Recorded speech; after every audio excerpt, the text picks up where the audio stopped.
Well, howdy there, Internet people. It's Bo again, and it's a dark and stormy night. You ever wonder why we're afraid of dark and stormy nights? It's because since the beginning of time, man has known that's the time. That is the time, that is the moment when the real monsters roam the earth. And by real monsters, I mean other men. Other men set out to do something bad to other people. It doesn't matter if you're in a cave defending your fire, or you're in a compound somewhere defending your ideology. Dark and stormy nights is when it happens, even today. Groups of crazy and special men will wait, if they can, for all the conditions to be right. The moon, the weather, everything. It's not magic. It's not an appeal to some mystical force. It's just taking advantage of everything that's available. See, on dark and stormy nights, your senses are dulled. If you're the person that the monsters are coming to get, well, the rain falling, that ambient noise, makes them harder to hear. The ground being wet, no dry leaves to crinkle. The cold water falling through the air keeps smells down. It's dark, your visibility is limited. You want to stay inside because it's wet, so you're not really looking. All of these things come together. And they will wait for the right moment if they can.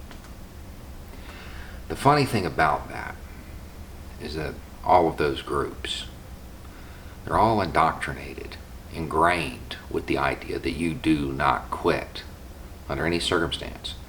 You accomplish the mission. Night Stalkers don't quit. Though I be the lone survivor. It's there. It's part of the institutional culture of these groups. We have to adopt it because something's going to happen eventually. And when it does, some people are going to think it's over. The mission is complete, but it's not.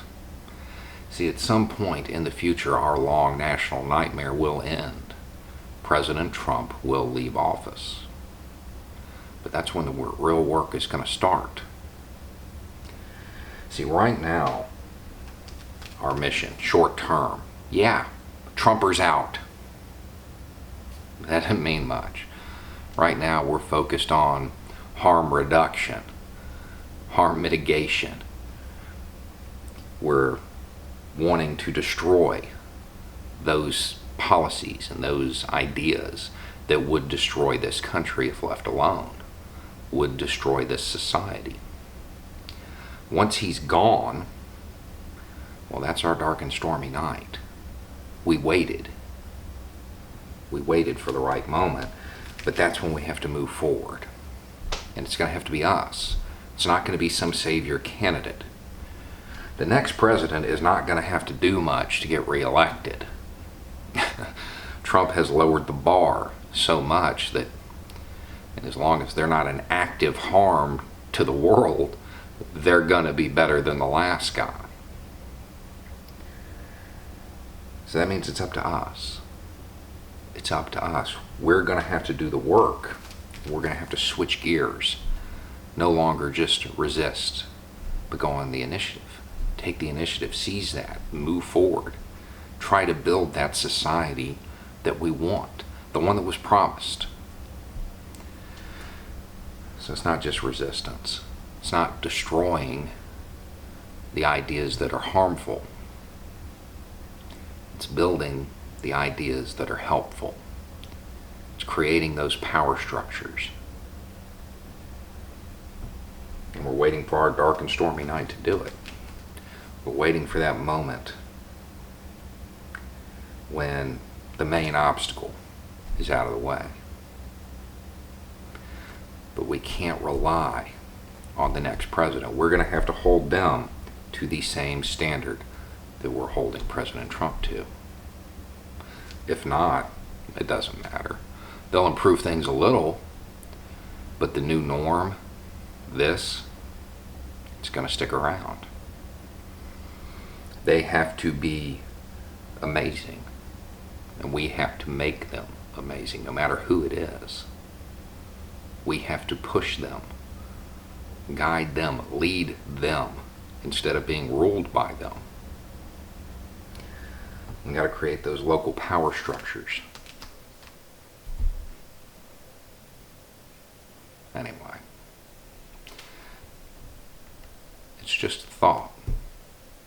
Y'all have a good night.